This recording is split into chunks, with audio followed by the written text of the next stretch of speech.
Assalamualaikum warahmatullahi wabarakatuh. Perkenalkan, nama saya Dina Bella Setia, NIM 21101011037, kelas A3, Pencegahan Infeksi di Tempat Kerja. Edukasi tentang pencegahan infeksi dalam lingkup kerja, pencegahan dan penanganan infeksi di tempat kerja adalah upaya untuk memastikan perlindungan kepada setiap orang terhadap kemungkinan tertular infeksi dari pasien atau tenaga kesehatan itu sendiri. Kementerian Ketenagakerjaan berupaya mendorong tempat kerja dalam melakukan upaya pencegahan penyakit di tempat kerja sebagai aspek yang sangat penting untuk perlindungan bagi pekerja guna menjamin keselamatan dan kesehatan kerja. Upaya tersebut ditunjukkan agar tercipta lingkungan kerja yang aman, sehat, dan sejahtera dalam rangka mewujudkan produktivitas kerja yang optimal.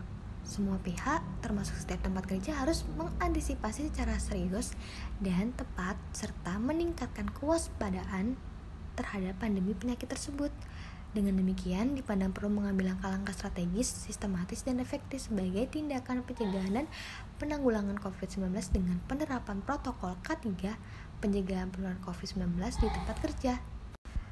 Ketika virus baru dengan potensi pandemi muncul, intervensi kesehatan sangat diperlukan dalam upaya pengendalian dan pencegahan penyebaran infeksi di masyarakat.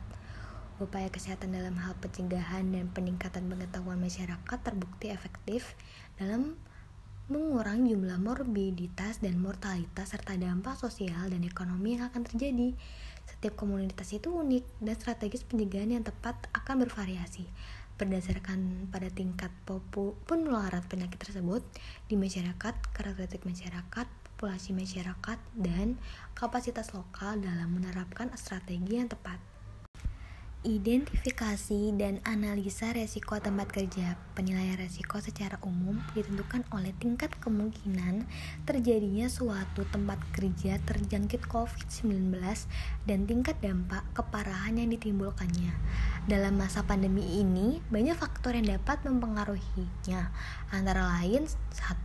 Kebijakan pemerintah pusat dan daerah terkait situasi terkini COVID-19 di wilayahnya masing-masing.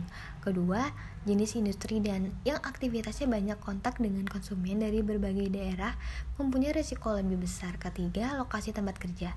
Tempat kerja di daerah terisolir dan dapat mengurangi kontaknya dengan lingkungan di luar wilayah. Keempat, jumlah tenaga kerja. Semakin besar jumlah tenaga kerja yang terlibat dalam proses produksi mempunyai risiko yang lebih besar. Kelima, jumlah tenaga kesehatan. Ketersediaan tenaga kesehatan yang sedikit mempunyai risiko yang lebih besar. 6. Kesiapan perusahaan dalam menyelenggarakan program P2 COVID-19 di tempat kerja. Perusahaan yang sudah mempunyai protokol mempunyai kesiapan yang lebih baik sehingga dapat mengurangi risiko yang lebih besar. Protokol kesehatan di tempat kerja. Perusahaan wajib memiliki dan mengimplementasikan protokol kesehatan pencegahan dan pengendalian di tempat kerja. Perusahaan juga perlu melakukan pengawasan dan evaluasi terhadap pelaksanaannya dengan menggunakan indikator pelaksanaan program secara kualitatif dan kuantitatif. Dapat menggunakan daftar tilik pelaksanaan program P2 COVID-19 di tempat kerja, indikator dampak, penilaian pengetahuan pekerja mengenai COVID-19 melalui kuesioner, tempat kepatuhan melalui audit ke lapangan, mitigasi kasus di tempat kerja, tidak terjadi transmisi lokal. Protokol kesehatan di tempat kerja. Area kerja tertutup, memiliki sistem tata udara dengan persyaratan peningkatan pertukaran udara bersih dan luar hingga adanya perlakuan upaya disinfektasi udara masuk.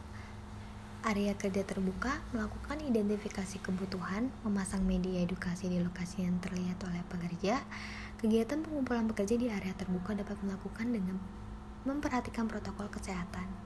Kemudian, ada beberapa strategi pencegahan infeksi tersebut yang bisa diterapkan dalam perawatan semua para pekerja di semua diantaranya. Masuk ke tempat kerja dan dapat melakukan tes PCR dan dapat masuk kerja jika didapatkan hasil negatif.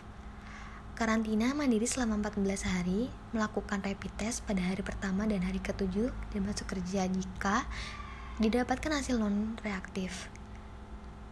mengisi deklarasi sehat atau screening yang membuat status kesehatan saat akan masuk di tempat kerja dan riwayat perjalanan atau riwayat kontak selama 14 hari terakhir, meminta pekerja untuk melapor ke Satgas COVID-19 perusahaan jika mengalami sakit seperti flu dan atau mengalami kontak erat dengan kasus terduga COVID-19, memfasilitasi pemeriksaan dini COVID-19 di laboratorium radiologi rapid test.